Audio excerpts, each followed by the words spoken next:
Shalom, Surfbone here, and today we'll be talking about a very important topic within the scaling community, that being the hierarchy of evidence used in debates regarding fictional analysis, or to put it in simpler terms, how the different types of evidence rank in terms of preponderance.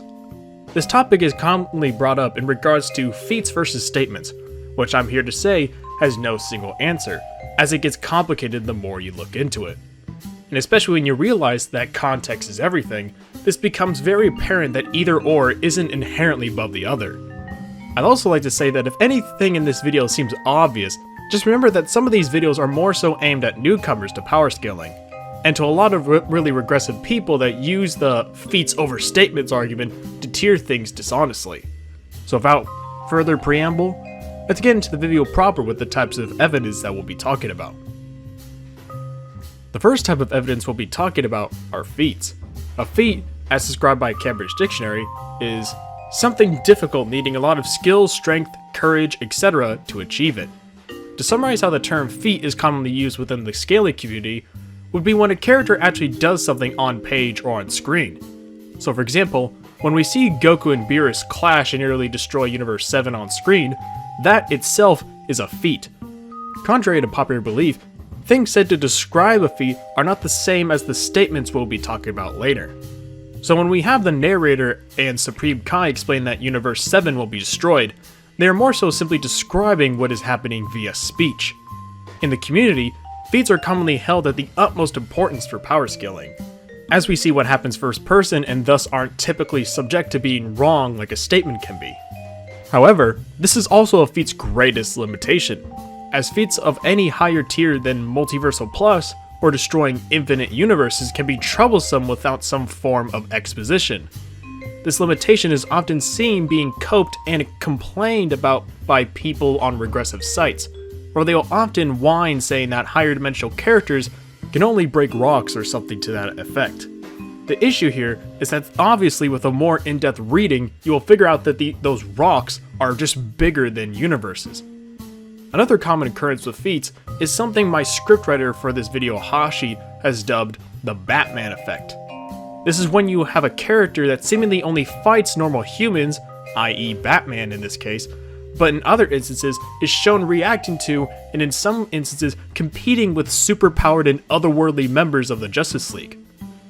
Now, just by feats, we have the issue of Batman raging widely in tier, so you would either have to assume that humans in DC are all just vaguely weaker than what you would assume the powered leaguers are at, or we have had to come up with some reason for Batman to be stronger when he is with the League. Like there's some precedent for characters in DC to have external power batteries. The next type of evidence we'll be talking about are statements. A statement, as defined by Oxford Dictionary, is a definitive or clear expression of something in speech or writing. Within the community, it tends to mean something that is said on page or on screen rather than what's shown to us. For example, again in Dragon Ball, we see Cell state that, "I have enough ki to blow away the solar system." On page, we never actually see Cell perform this feat, or come anywhere close to a solar system feat without scaling to another character. Now, obviously with statements, a very important factor when evaluating them is just like how I outlined in my What is Power Scaling video. These questions are important as characters can just be wrong and it isn't some inherent inconsistency. Commonly in the community, people treat feats as ultimately superior to statements, as character statements can just be wrong while we see feats firsthand. This is a fine way of reading without further context. However, the problem arises when we have groups of people saying feats over statements for the wrong reasons, which we will get into shortly. The last type of evidence we have doesn't really happen in visual mediums as much as it happens in mediums like novels. This would be descriptions, which Oxford defines as a statement that tells you how something or someone looks, sounds, etc. Now I can hear some complaints already, but it says statement. Well, it's not the same as the traditional statement of, "I'm going to destroy the universe." As within novels, as I mentioned earlier, we cannot visually show things happening, thus we get descriptions by a narrator of what happens. So in a novel, if we read the following, "Cabana fell through the hidden spaces between worlds. The oculated gears of creation rushed by him, and the machineries of being were the inner secrets of the universe displayed to him. The demon king of Zinch would have damned a dozen eternities for a glimpse of what he saw. But Kabanda did not care for knowledge. The things on display were valueless to him, and the wonders of infinity whirled by unappreciated. Kabanda fell forever and for no time at all, until a wave of change rippled through the multidimensional space he infected, upsetting the delicate workings of infinite, interleaved universes. Kabanda howled in triumph. The promised storm had been unleashed. The devastation of all. This isn't the same as Kabanda here simply saying that he did these things. It is the narrator describing the events that unfolded. So in reality, descriptions like this are much more akin to feats, but with some drawbacks. In a comic, for instance, if someone destroys a building, we can look at the art and perform a calculation to see how impressive the feat was. However, in a novel, someone destroys a quote-unquote building, we don't really have a way to quantify it beyond using assumptions on what a building would or should be in regards to the surrounding town or city. This doesn't mean it's somehow worse to scale novels or anything like that, but rather the medium itself has inherent limitations, just like how comic books can't show time frames. I figure I should also talk about what some people call the Word of God or author statements. These statements I don't really accept as evidence, as they don't come from the text itself, but you can hear more about this in Webcam Parrot's Death of the Author video that I helped edit. Now that we talked about the types of evidence, let's talk about the problems behind treating feats over statements as this axiomatic thing. The first problem is consistency. As I outlined in my consistency video, which you should totally check out by the way, the number of pieces of evidence does not automatically make something more consistent.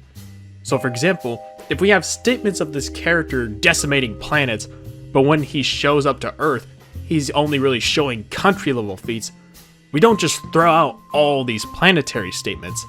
We would have to find an explanation for why these statements and feats can occur.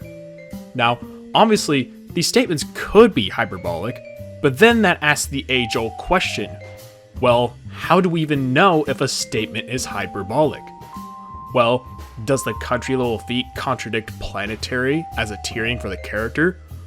Why would the statements be exaggerated to begin with? Like, why would, let's just say, this character's herald hype up what might be a matter-of-fact statement that he can destroy planets? Asking yourself these types of questions whenever you're scaling, and you're already better than a lot of the regressives out there. Next problem we have also ties into consistency, but then again, that's like saying everything we talk about has to do with reading. This problem is when a feat's outcome isn't consistent with the statements around it. The example I'll be referring to here is a spoiler for anyone who hasn't finished the Invincible comics, so here's your chance to tune out. Alright, now that the turd burglars are gone, the feat is the infamous three-way planetary feat performed by both Mark, Nolan, and Thetis, where it appears that they destroy a planet. Now, the issue here is that 1, they have the help of Space Racer's gun, which scales way above them. 2, it's explained when they are performing it that they would die if they mess it up, implying that they don't scale to the feat. So, this feat that appears to be planetary, if you haven't actually read the series, is actually not a feat you can really use to scale the 3 of them, unlike what some other YouTubers tried to say. So to put it shortly, the statements can vastly change the outcome of a feat in regards to how we tier a character or series. The next issue I would like to talk about is the idea of the lore behind a character. This comes about when characters have statements explaining how strong they are without actually lifting a figure. These statements, mind you, are typically treated as story events. So for example, when we're told that Whis and Vados fought in the past, it's more of an event that they're referring to rather than Whis just saying that he's stronger or something. So with cases of lore like this, we don't just dismiss Vados' statement and say that she's really weak because of some convoluted debate goon-esque argument. No, What we do is we treat Vados and Whis as relative in terms of power.